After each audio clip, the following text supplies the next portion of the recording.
Sí, para que saludo. ¿Qué haces, Javier, querido? ¿Qué tal, ¿Cómo te va? Esteban? ¿Cómo estás? Un gusto. El gusto es mío, es un placer estar aquí. Enfocalo, Y Javier, para que arrancamos. Para que no sé qué pasó. A ver. Ahí estamos. ¿Qué haces, Javier? Vamos Todo de nuevo. bien, todo Sí. bien. Gracias por Quería venir. agradecerte por la invitación y es un placer y quería felicitarte por...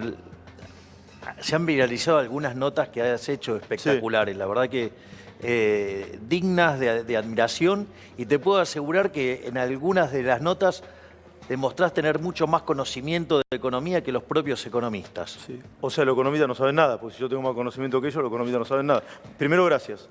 No, es que el problema radica en que cuando vos estudiás economía te forman en un paradigma que no es útil para la sociedad esencialmente, es útil solo para los políticos. El Estado no te da la educación que vos necesitas, te da la educación que le sirve. Y eso es tremendo, eso en los programas o sea, y esto es independiente que la institución sea de gestión estatal o de gestión privada, porque los programas, o sea, están condicionados y lo que hacen es adoctrinar gente en favor de la religión del Estado. Entonces, hay muchas cosas que se perdieron, a veces ¿La no... escuela doctrina o la universidad doctrina? En realidad en Argentina todo es adoctrinamiento. Todo es adoctrinamiento. Sí, de hecho hace unos días se viralizó un video donde Miriam Ledwin amenazaba a los alumnos, o sea, que si gana Milei, digo, y decía cosas verdaderamente aberrantes sobre mi persona y eso no está bien. Y de hecho... A mí me sugirió, yo lo contesto, a mí me sugirió qué tenía que decir acá, en este programa. Yo le dije que tomaba las sugerencias porque iba a hacer lo que quería. Porque hay un librito así, que se llama Constitución Nacional, que me avala. Claro. Se sancionó el 1 de mayo del 53. Simple. A mí me pasó, salvo toda la diferencia que apareció. Me sugirió lo que tenía, cómo tenía que trabajar. Bueno, por eso, entonces ahí queda bien claro. Además es un fracaso escandaloso la educación argentina, porque Argentina en las pruebas PISA hoy está séptimo en América Latina. Sí, yo voy a estar primero. En el mundo. Sí. En el mundo, digamos, Argentina fue el primer país que eliminó el analfabetismo. Sí. Entonces, la realidad es que lo que vos tenés es que hoy, ponele, la mitad de los chicos no entienden lo que leen. No, el 70% o más no puede resolver un problema de matemática básica. Entonces, y ni que hablar con el desastre que hizo la pandemia, porque los chicos que quedaron fuera del colegio, después la reinserción es muy difícil, está costando mucho. Sí. Entonces, me parece que bueno, es uno de las tantas mentiras de que el Estado te ayuda, cuando en realidad el Estado te hunde. Vos me hablas de lo importante y muchas veces los periodistas abordamos lo urgente y los dirigentes también. Te voy a llevar a lo urgente y te corro de lo importante, porque sin duda la educación es lo más relevante. Hoy se anunció un nuevo cuadro tarifario vinculado con las tarifas. ¿Es un tarifazo? ¿No es un tarifazo? ¿Va a repercutir en más inflación? Sí, no, es justo, injusto. Te escucho. A ver, vamos por partes. El problema es lo inmoral del gobierno. Vos tenés un desequilibrio macroeconómico enorme. O sea, yo lo voy a poner en números para que tomemos idea del problema que tenemos. A ver, la crisis del 75, la del Rodrigazo, estalló con un déficit fiscal de 14 puntos sobre del PBI. Sí. La tablita cambiaria en el 81 estalló con 11. La hiperinflación de Alfonsín con 8, la convertibilidad con 7. Y hoy, si vos tomás Nación y Banco Central, estamos entre 9 y 10 puntos del PBI. Está claro que tenemos un problema enorme. Si vos... ¿Decís que todo puede estallar? Sí, claro, está al borde del estallido. Está al borde del estallido. Sí, de hecho tenés indicadores sociales, por ejemplo, que son peores que los del 2001, la antesala del 2002. Sí, claro. Tenés desequilibrio monetario que es el doble del que tenías previo al Rodrigazo. Pensá que el Rodrigazo implicó multiplicar por 6 la inflación y por 5 la cantidad de pobres. Si vos haces ese ejercicio con el ritmo de inflación que trae Argentina hoy, 90%, que es los 7 meses anualizados, lo multiplicás por 6, te vas a 540% de inflación. Y cuando pase eso, bueno, te vas a quedar con pesos en la mano, te los vas a sacar de encima como sea, y eso te podría precipitar una hiperinflación. ¿Puede suceder una hiperinflación entonces? Sí, porque además cuando vos mirás la dinámica de los activos financieros ligados a la huida del peso, están en línea con lo que vos tenías en el segundo semestre de 1988, la antesala de la hiper. Es decir, la situación de Argentina es muy compleja, tremendamente compleja. Argentina, para evitar un desastre, necesita hacer un programa de estabilización duro. Un programa de estabilización duro tiene siempre 3 patas. Sí, tiene una mala palabra eso, ¿no? Se llama ajuste, ¿o no? Bueno, eso depende, digamos, o sea, vos no podés vivir gastando más de lo que... No, es clarísimo. Para mí no es una mala palabra, pero... No, pero es que, bueno, tiene que ver con descripciones matemáticas. O sea, esto es poner las cuentas en orden. A ¿no? ver. Entonces, fíjate esto. Vos un programa de estabilización tiene 3 patas siempre. Tiene una pata fiscal, una pata monetaria y una pata externa, ¿sí? Que tiene que ver con el tipo de cambio. Entonces, ¿qué es lo que pasa? Vos por ejemplo, uno de los problemas que vos tenés hoy en Argentina, tenés controlado el tipo de cambio.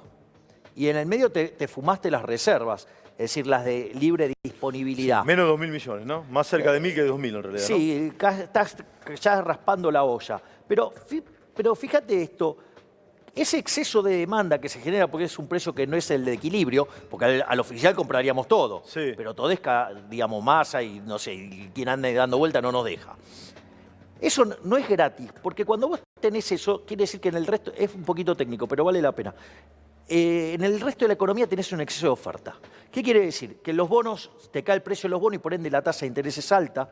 Al tener alta tasa de interés, la gente se fuga la plata, no invierte, eso te castiga la actividad, te castiga la creación de puestos de trabajo, hace que los salarios reales, o sea, que la guita que verdaderamente le importa a la gente le rinda menos, y eso genera más pobres y más indigentes. Entonces, y eso es un círculo vicioso, porque entonces vos vas a necesitar más déficit fiscal para dar contención social, y en algún momento esto termina mal. O sea, alguien va a tener que destapar la olla. Es decir, entonces vos O la realidad te lleva puesto, decís vos. Claro, entonces, o haces un programa de estabilización duro, o, digamos, lo único que estás haciendo es tirar el estallido hacia adelante. Sí. Entonces, que eso también es bastante inmoral, porque digo, o sea, ¿qué es lo que está buscando Massa? Massa lo que está buscando es financiamiento para comprar tiempo y que el estallido se corra en el tiempo. Bien, pero eso es un parche, eso no es... Te pongo un punto ahí. Me hablás del dólar, entonces vos me decís un solo precio del dólar. Claro, bueno, te lo puedo hacer con un ejemplo. Dale, vamos. Digo, creo que hasta puede ser digno de tus ejemplos. Dale, a ver. Vos vas en el auto por una avenida. Sí. Sí, al máximo que te permite las reglas, por Sí, decirlo de alguna 60. manera. Sí, bueno, ponele que te encontrás con un semáforo que tiene la luz roja y la verde a la misma vez encendidas. ¿Cómo crees que termina eso? Y que o chocás al que cruza o te pegan de atrás. O sea, con lo cual termina en una piña. Sí. Bueno, ¿por qué? Porque es una señal. ¿Y cuál es el problema? Que para un evento solo, digamos, circular, te están dando 2 señales. Sí. ¿No? Entonces, como que complicado. Entonces, bueno, el sistema de precios es lo mismo, es un mecanismo de transmisión de información. Sí, que después los agentes se coordinan, algunos serán compradores, otros serán vendedores, y si la oferta y la demanda no coinciden, se ajustarán los precios. Ahora, ¿cuál es el problema? Ahora, si vos a una mercancía le pones un montón de precio, es como que tengas un semáforo. ¿Sabes cuántos precios hay del dólar en Argentina? Sí. Casi 30. Sí. Bueno, digo, entonces la señal está recontracontaminada. Tenés un problema fenomenal y eso es lo que hace que Argentina hoy tiene un PBI per cápita que es 16% inferior al que teníamos en el 2011. Estamos en línea con el año 73, tenemos una productividad del año 50, por eso tenemos más de 40% de pobres, porque cuando actualices los números con la inflación que corrió y la pérdida del salario real que hubo, lo que vas a ver es que la cantidad de pobres explotó. Sí, Javier, ¿por qué tenés 2 puntos más para desarrollar? Sí, está el tema fiscal y el tema monetario. Entonces, viste, tenemos un problema fiscal grande, ¿no? Sin duda, sin duda. Bien, a ver, supongamos que, y si vos haces un buen plan de estabilización, vas a poder rolear deuda del central, lo podés manejar. O sea, ahora, después te quedan 6 puntos del PBI. La pregunta es, ¿quién es el que tiene que hacer el ajuste primero? Porque esto es solamente un punto del PBI y todo contra el sector Bien, privado. ¿quién lo tiene que hacer? Primero tiene que arrancar la política, tiene Sí. que dar el ejemplo. Los jubilados no. Pero no, acá vos lo que tenés que cortar son las... Bueno, los jubilados son los más castigados por este gobierno. Sí, claro. Es decir, la pérdida de poder adquisitivo real de los jubilados, o sea, acá perdieron brutalmente los jubilados, que son los que más perdieron, el sector privado no registrado, un poco los empleados públicos y el sector privado registrado empatado, por decirlo de alguna manera. Sí. Pero vos lo que tenés que hacer, el ajuste tiene que recaer en la política. No puede ser... Esto es lo mismo que hizo Macri. Macri no ajustó nada a la política. ¿Ajustó vos cuando me dónde? decías hay que ajustar la política, se tiene que bajar los sueldos de los diputados, por ejemplo, ¿quién? Bueno, a ver, poneme un ejemplo. A ver, no, por ejemplo, yo lo que propongo es eliminar la obra pública. Sí. Porque primero que es una fuente de corrupción, es falso que genere trabajo, porque en realidad cuando vos... Alguien la tiene que pagar. ¿Con qué la pagás? Con impuestos, con lo cual estás destruyendo puestos de trabajo en otra parte de la economía, para hacerlo fácil. Entonces, ¿qué es lo que quiero decir? Vos podés eliminar la obra pública. Hay una partida que son 5 puntos del PBI, son las transferencias discrecionales. ¿Quién construye? Terminamos la obra pública, ¿quién construye? Lo hace el sector privado, digo, en Chile lo hace el sector privado. ¿Cuál es el problema?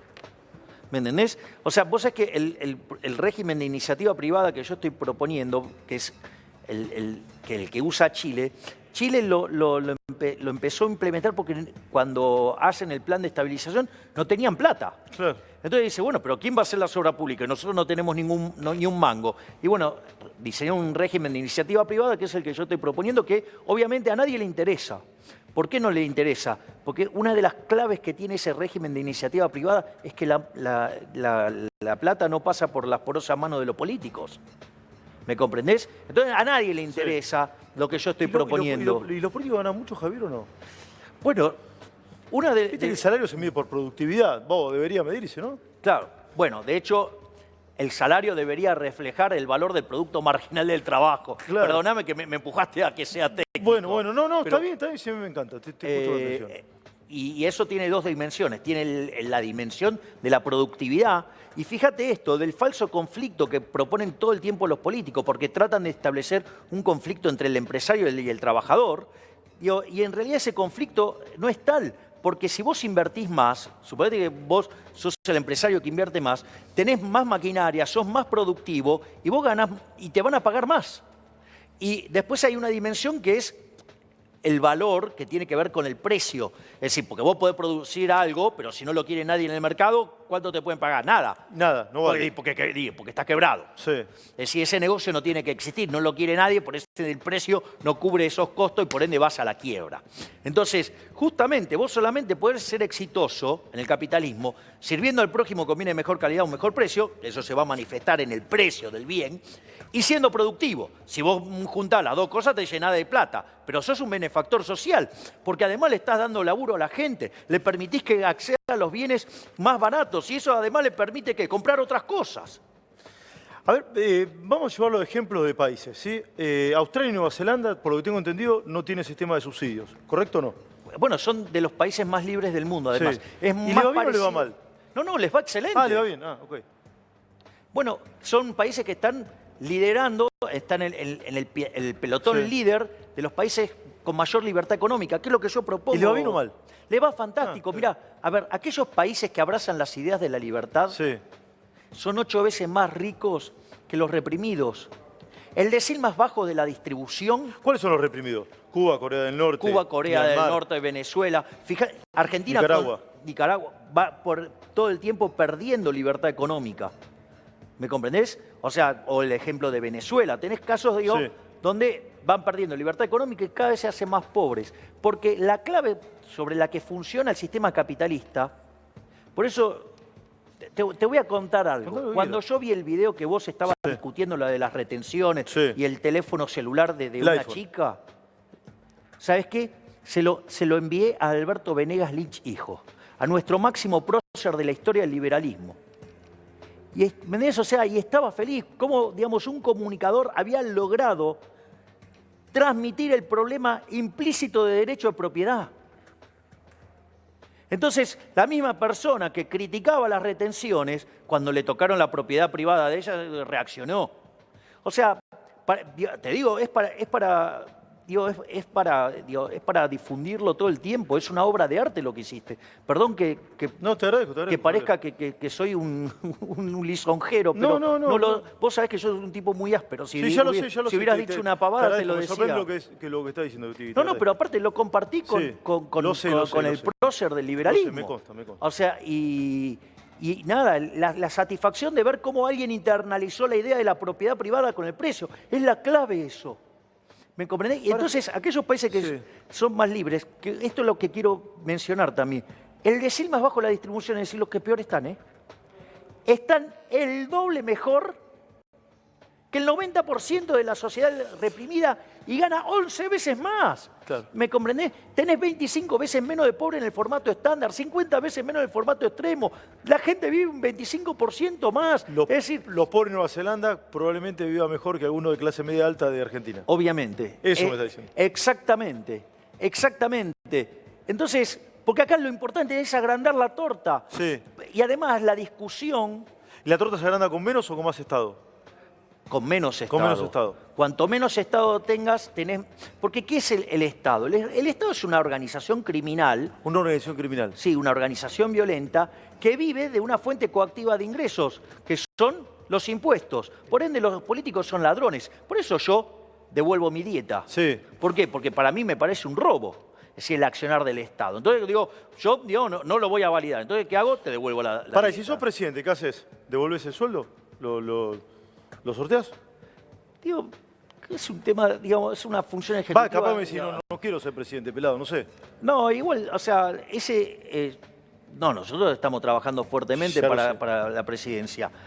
Entonces, ahí habrá que evaluarlo porque esto ya es una función ejecutiva y el problema es que puede ser que tenga un conflicto de intereses dar conferencias. Yo hoy puedo dar conferencias, ¿me comprendés? Sí, claro. Hoy puedo, digamos, Sí. y no tengo conflicto de intereses con lo que hago. Pero yo no sé si eso se puede hacer siendo presidente. O sea, porque en realidad yo vivo de mis conferencias. Sí. Entonces, esa es la realidad. Por último, y te despido, es la primera vez que hemos hablado tanto así de economía dura y me encanta, y hay mucha gente mirándote, lo cual también es un logro poder transmitir economía en la tele, ¿sí? En un canal tan popular como este. ¿Qué hay que hacer con el IVA, Javier? Rápido. No, el IVA es Sí. un impuesto absolutamente violento. Es decir, vos pagaste, pero todos los impuestos son Sí. violentos. Vos tenés que achicar todo lo que puedas el Estado.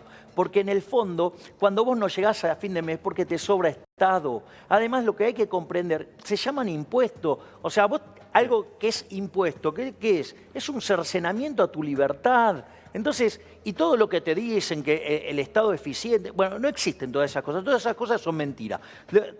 Lo voy a hacer Bien, en dos, dale, rápido. en dos dimensiones, please. Una es, suponete lo siguiente, respetar la vida del otro está bien, Sí, claro, asesinarlo está mal. está mal. Que entonces no me vengan con esas teorías del valor medio, porque digo, la tortura también está mal. ¿Me comprendés? Entonces, no es un poquito sí, un poquito no, un poquito de dolor, no, nada. Lo que está mal, robar está mal, los impuestos son un robo, por lo tanto está mal. O sea, lo primero que hay que hacer es que hay que identificar que el Estado es el enemigo. Y lo otro es que es mentira que existe el Estado eficiente. No existe el Estado eficiente. Eso es mentira. ¿Por qué? Porque vos tenés 4 formas de gastar la plata. Podés gastar la tuya en vos mismo. Vos sabés lo que te costó Sí. ganarla y lo que querés. Vos después podés gastar la tuya en otros. O sea, ¿qué haces? Minimizar los costos. Sí. Después podés gastar la de otros en vos. Despilfarrás. ¿Cuál es la peor forma? Gastar el dinero de otros en otro. Como señala Thomas Sowell, no hay nada más estúpido e irresponsable que darle a gastar a alguien una plata sobre la cual no la genera y no tiene responsabilidades sobre los resultados. Entonces, cuando pasa eso, en lugar de llamarse estado de bienestar, se tendría que llamar estado de malestar. Entonces, porque yo estoy Sí. podrido de escuchar a estos políticos ladrones basura que dicen, no, hay que hacer eficiente el Estado. Primero, nada puede ser eficiente si partió de un robo. Y segundo, aun cuando hubiera un consenso para hacer esa financiación, tampoco lo puede hacer eficientemente porque no puede internalizar los costos, porque no sabe cuáles son tus preferencias y además no la ganó él. Y entonces, eliminamos el IVA. Lo que hay que hacer es bajar todos los impuestos. Por eso pero también tenés que bajar Volvamos el al gasto caso del público. iPhone. Y con esto te despido porque sé que estás con la agenda apretada. Volvamos al caso del iPhone. Yo acá tengo uno, yo me lo compré. Sí, vos debes tener uno también, no No, sé. yo tengo, Es otra marca, bueno. Sin el IVA, ¿esto cuánto sale? Y tenés que sacarle el 21%. El El 21%. Si valiera 121, pasaría a valer 100. 100. Pero no es solo eso, Sí. Esteban. El 50% de las cosas que compramos es del Estado. O sea, en lugar de haber hecho esa basura Sí. del etiquetado frontal, que es un avance sobre la propiedad privada, que que tiene un montón de defectos desde lo conceptual, ¿por qué en el etiquetado frontal no ponen cuánto tiene de impuestos? Porque recién la chica que vos estabas reporteando, Sí. que te decía el turismo, ¿me entendés? Casi el 60% son impuestos del pasaje. Los autos también. O sea que cuando... Sí, bien. Entonces vos fijate, Bien. bueno, si tenés un auto de alta gama, Sí. estás arriba del 75%. Bien. Entonces, vos cuando recibís 100 en el bolsillo, tu empleador pagó 165, ahí 65 se fueron por un lado. Y cuando te das vuelta y vas a gastar esos 100, el 50% es impuesto. Quiere decir que el Estado se lleva el 70% de lo que generás. O sea, nos convirtieron en esclavos. Por eso Argentina se hunde. Porque Argentina desprecia la libertad. Gracias, Javier, por haber venido. Gracias, Esteban. ¿Estuviste cómodo? Sí, fenómeno. Gracias. Estoy muy agradecido y muy honrado porque la verdad es que es un gusto ver cuando alguien logra comunicar ideas tan profundas y tan complejas de manera tan simple. La verdad que es admirable lo que has hecho. Gracias, de verdad, Javier.